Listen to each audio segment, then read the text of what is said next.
बहुत पुराने समय की बात है। एक गांव में करोड़ीमल नाम का एक सेठ अपनी पत्नी के साथ रहा करता था। करोड़ीमल सेठ के पास धन दौलत की कोई कमी नहीं थी, लेकिन वो कंजूस मक्खी चूस बहुत था। एक दिन की बात है, करोड़ीमल अपने घर पर बैठकर चाय पी रहा था। तभी अचानक कहीं से उड़कर एक मक्खी उसकी चाय में गिर गई। ओहो, मेरी चाय में ये मक्खी कहाँ से आ गिरी? उसने चाय में से मक्खी निकाली और उसे भी चूस कर फेंक दिया। आहा, चाय के साथ साथ जलेबी का स्वाद भी आ गया। लगता है किसी हलवाई की दुकान से आई थी ये मक्खी। चलो अच्छा है, अब कुछ दिनों तक जलेबी खाने की छुट्टी हो गई। तभी सेठानी वहाँ आती है और कहती है, हे भगवान, क्या करूं इस कंजूस आदमी का।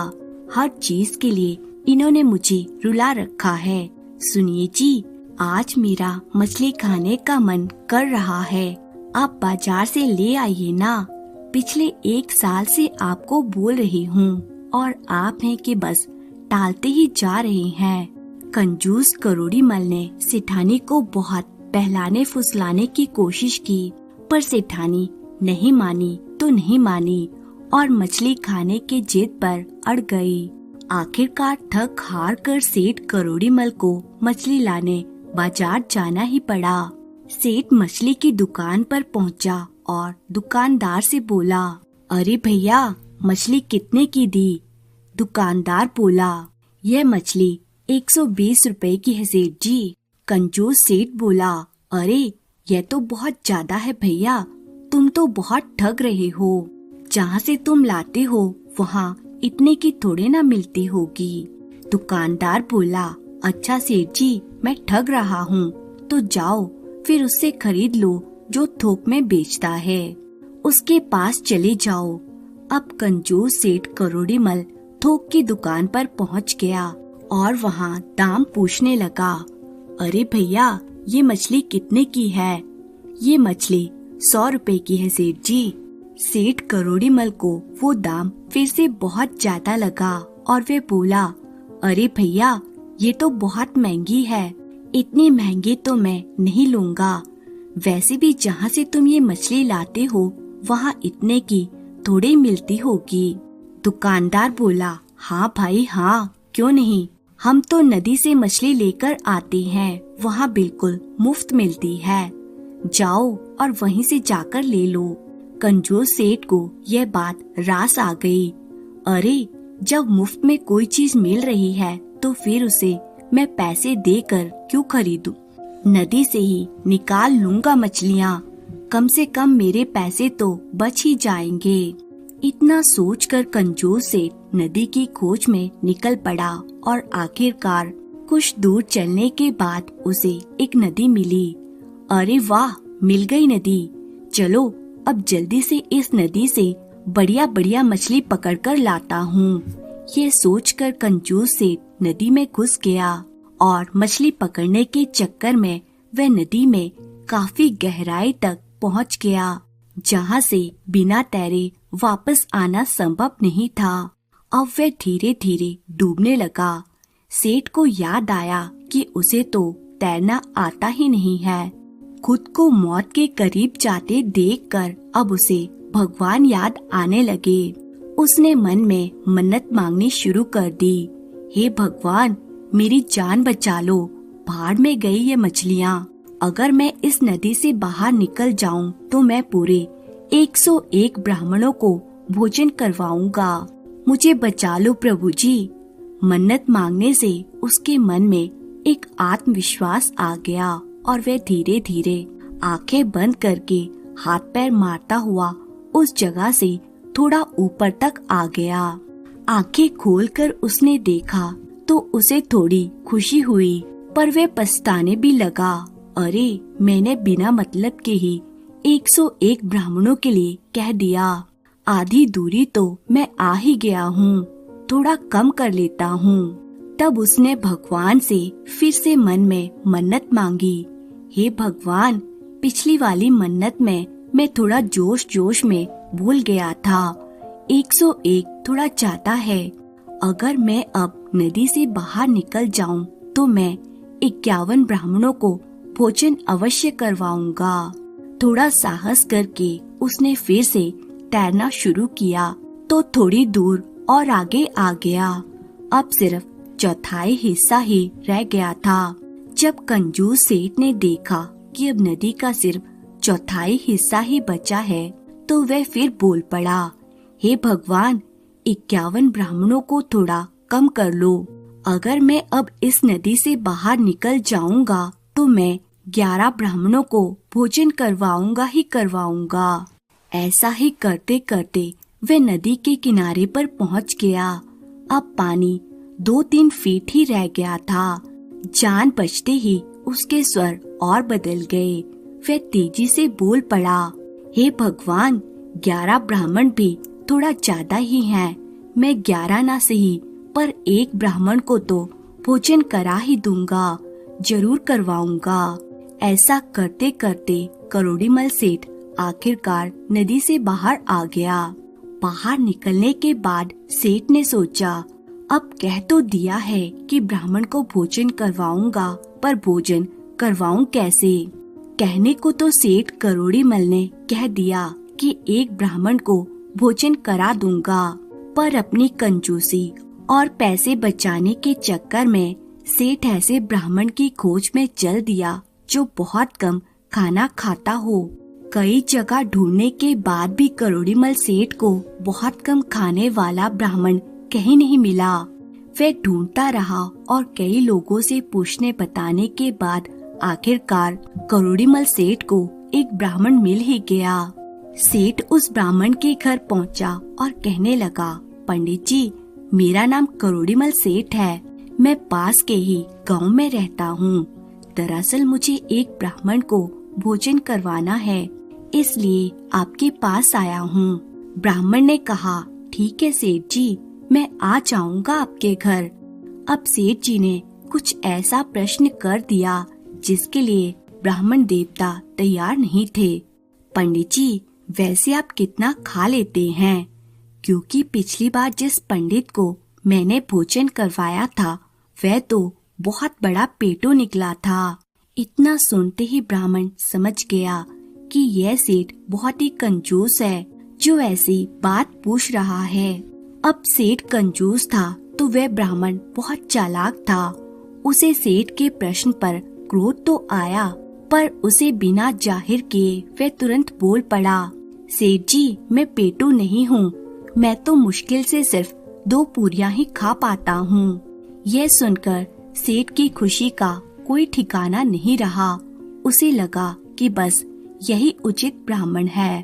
तो ठीक है पंडित जी, आप मेरा निमंत्रण स्वीकार कीजिए। बस आप एक बात का ध्यान रखना कि मैं सुबह 9 बजे दुकान पर चला जाता हूँ, तो कल आप उससे पहले आकर भोजन ग्रहण कर लीजिएगा। पंडित जी राजी हो गए और सेठ भी प्रसन्न मन से अपने घर आ गया। अगली सुबह भोजन की सारी तैयारी करके सेठ करोड़ीमल पंडित का इंतजार करने लगा। देखते ही देखते 9 बज गए, परंतु पंडित जी घर नहीं आए और धीरे धीरे 10 भी बज गए, लेकिन पंडित जी नहीं पहुँचे। अंत में थक हार कर सेठ ने सेठानी से कहा, पंडित जी भी पता नहीं कहाँ रह गए। 9 बजे का बोला था और अब 10 बज गए हैं। मुझे दुकान के लिए देर हो रही है। भाग्यवान, मैं दुकान जा रहा हूँ। अगर मेरे जाने के बाद पंडित जी आए तो तुम उन्हें भोजन करा देना और 11 रुपए की दक्षिणा भी दे देना। यह कहकर सेठ करोड़ीमल घर से चला गया। उसके जाने के कुछ देर बाद करीब 12 बजे पंडित जी घर पर आए। उनके आते ही सेठानी उनके हाथ पैर धुलवाने लगी। वे अभी हाथ पैर धो ही रही थी कि तभी पंडित जी फूट फूट कर रोने लगे। सेठानी ने पूछा, क्या हुआ पंडित जी, आप रो क्यों रहे हो? पंडित जी बोले, क्या बताऊं सेठानी जी, इस घर में तो मैं कई वर्षों पहले भी आया करता था जब तुम्हारे सास ससुर जिंदा थे, बस अभी तुम्हारी देवी जैसी सासू माँ की याद आ गई। वे जब भी भोजन के लिए बुलाती थी तो हाथ पैर धुलवाते समय मुझे 5100 रुपए देती थी। इतना सुनते ही सेठानी तुरंत भावुक हो गई और बोली, सासू माँ नहीं है तो क्या हुआ पंडित जी, मैं तो हूँ ना, मैं उस रीत को नहीं बदलूंगी। और सेठानी ने 5100 रुपए लाकर पंडित को दे दिए। पंडित जी बड़े खुश हुए। इसके बाद सेठानी ने पंडित के लिए बढ़िया सा भोजन लगा दिया। पंडित ने पेट भरकर भोजन किया और भोजन खत्म करने के बाद वे एक बार फिर से फूट फूट कर रोने लगे। पंडित को इस तरह रोता देखकर सेठानी चिंतित हो गई। उसने फिर से पंडित जी से पूछा, अब क्या हो गया पंडित जी, अब आप क्यों रो रहे हो, खाने में कमी रह गई क्या? पंडित जी बोले, नहीं ऐसी कोई बात नहीं है सेठानी जी, बस मुझे फिर से आपकी लक्ष्मी स्वरूप सासू माँ की याद आ गई। जब वो जिंदा थी ना तो वह मुझे भोजन कराने के बाद भी 11,000 रुपए की दक्षिणा और साथ ही साथ आटे और चावल का दान भी करती थी। पर वह सब पुरानी बातें हैं, अब वह समय कहाँ लौट कर आएगा। चलिए ठीक है सेठानी जी, अब मैं विदा लेता हूँ। सेठानी ने तुरंत कहा, रुकिए पंडित जी, आप चिंता मत कीजिए, जैसा पहले से होता आया है आगे भी वैसा ही होता रहेगा। इतना कहकर सेठानी ने तुरंत सेठ करोड़ीमल की तिजोरी से 11,000 रुपए निकाल कर पंडित को दक्षिणा के रूप में दे दिए और साथ ही साथ आटा चावल दाल आदि एक झोले में बांधकर पंडित को दे दिए। पंडित जी सारा सामान लेकर खुशी खुशी अपने घर चल दिए। रात को जब सेठ करोड़ीमल लौटकर घर आया तब उसने सेठानी से पूछा, अरे भाग्यवान, पंडित जी भोजन करने आए थे या नहीं? सेठानी ने कहा, हाँ पंडित जी आए थे और मैंने उन्हें भोजन भी बहुत अच्छे से करा दिया था, पर वे बार बार रोए जा रहे थे। कंजूस सेठ ने चौंक कर पूछा, बार बार रो रहे थे, पर वह क्यों? सेठानी बोली, दरअसल वे बता रहे थे कि सासू माँ के समय में भी वे हमारे घर भोजन पर आया करते थे, इसलिए उनको बार बार सासू माँ की याद आ रही थी, लेकिन मैंने उन्हें सासू माँ की कोई कमी महसूस नहीं होने दी और उनका भोजन से लेकर दान दक्षिणा तक सब कुछ बहुत अच्छे से किया। इतना सुनते ही सेठ करोड़ीमल के होश उड़ गए। दान दक्षिणा? अरे कौन सी दान दक्षिणा? जब सेठानी ने पूरी राम कहानी बताई तो गुस्से से करोड़ीमल का खून खौलने लगा। अरे ये तुमने क्या कर दिया भाग्यवान, इतनी दक्षिणा में तो मैं ना जाने कितने पंडितों को खाना खिला देता। छोड़ूंगा नहीं, मैं उस पंडित को आज छोड़ूंगा नहीं। वह मुझे चूना लगाकर चला गया। सेठ ने तुरंत अपनी लाठी उठाई और पंडित के घर की तरफ चल दिया। उधर पंडित जी भी पूरी तरह तैयार होशियार बैठे हुए थे। उन्हें मालूम था कि जब कंजूस सेठ को सारी बात पता चलेगी तो वह बहुत हंगामा करेगा, इसलिए पंडित ने पंडिताइन के साथ मिलकर पहले ही सारी तैयारी कर रखी थी। अरे भाग्यवान, वो कंजूस सेठ यहाँ कभी भी आ सकता है।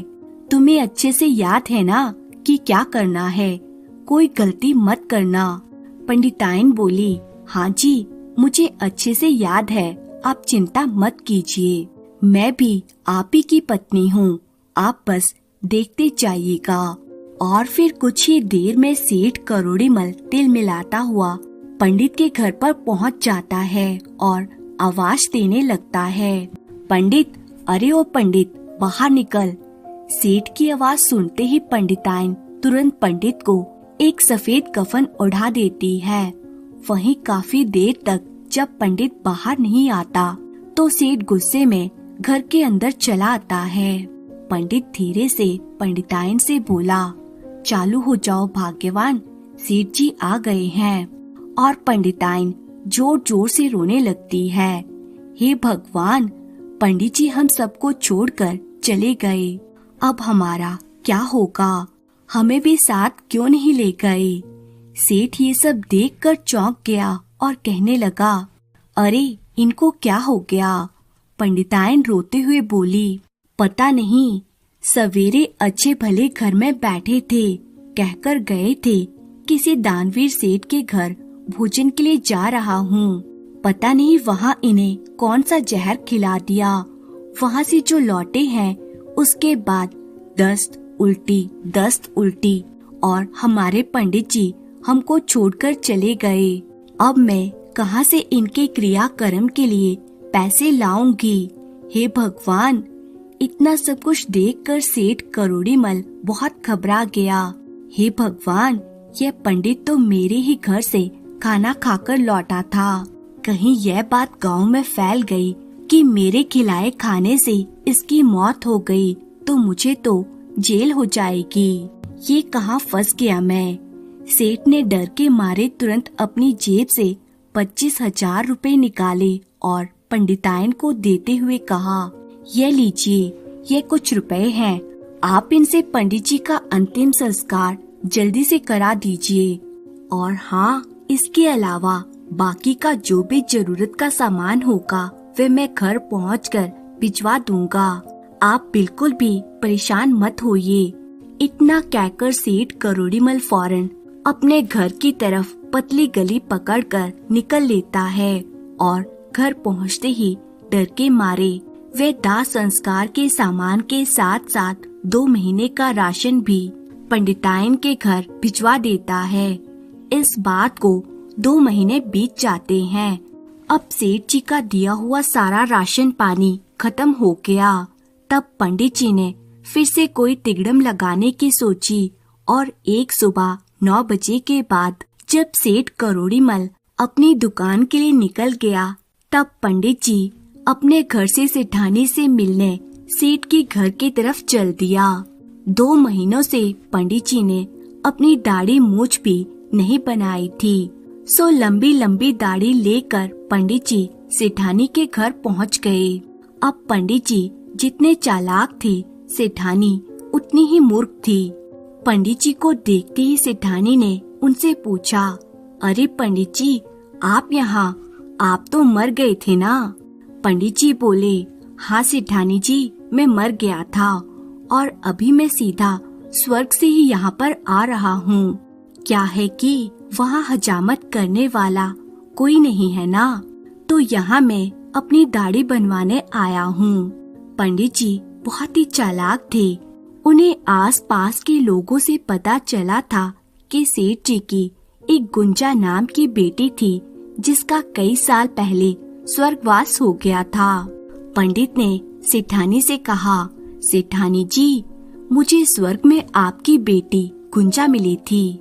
जब उसे पता चला कि मैं यहाँ आता जाता रहता हूँ तो वह मुझसे कहने लगी कि पंडित जी, आप मेरे घर पर भी चले जाना, मेरे माता पिता का हाल चाल ले आना और उन्हें मेरा समाचार भी दे देना। तभी मैं आप लोगों को गुंजा का समाचार देने आया हूँ। वैसे सेठ जी कहाँ है? कहीं दिखाई नहीं दे रहे। यह सब सुनकर सेठानी बहुत भावुक हो गई और पूछने लगी, क्या सच में? कैसी है मेरी बेटी गुंजा? पंडित जी बोले, क्या बताऊं सेठानी जी, गुंजा तो बहुत कमजोर हो गई है। वहाँ कोई बढ़िया इंतजाम नहीं है ना, फल फूल मेवा मिश्री कुछ नहीं मिलता वहाँ। अब मुझको ही देख लो, मेरी दाढ़ी कितनी बड़ी हो गई है। वहाँ हजामत बनाने वाला कोई नाई तक नहीं है। तभी तो मैंने सोचा कि यहाँ आकर अपनी दाढ़ी भी बनवा लूंगा और आपकी बेटी गुंजा की खोज खबर भी आपको दे दूंगा। चलो, अब मेरा समय हो रहा है, मैं थोड़ी देर में वापस जाने वाला हूँ, तो आपको जो कुछ भी गुंजा को देना हो वे मुझको दे देना। मैं जाकर उसको दे दूंगा, वे बहुत खुश होगी। अब सेठानी ने गुंजा के लिए बढ़िया बढ़िया व्यंजन और बोरी भरकर राशन सामग्री पंडित को दे दी और पंडित जी वे सारा सामान लेकर अपने घर चले आए। शाम को जब सेठ करोड़ीमल लौट कर घर आया तो सेठानी ने उसे कुछ नहीं बताया। इसी तरह सेठानी का दिया हुआ राशन पंडित ने 2 महीने चला लिया और उसके बाद उन्होंने फिर से नई तिगड़म लगाई और दोबारा सेठ करोड़ीमल के घर पहुंच गए। पंडित को देखकर सेठानी खुश हो गई और पूछने लगी, अरे पंडित जी, आप क्या हालचाल हैं आपके, और मेरी बेटी गुंजा कैसी है? पंडित जी बोले, हाल चाल तो बहुत बढ़िया है। अब तो गुंजा एकदम तंदुरुस्त हो गई है। आपका दिया हुआ सामान देखकर वे बहुत खुश हो गई थी और खूब खा पी रही है।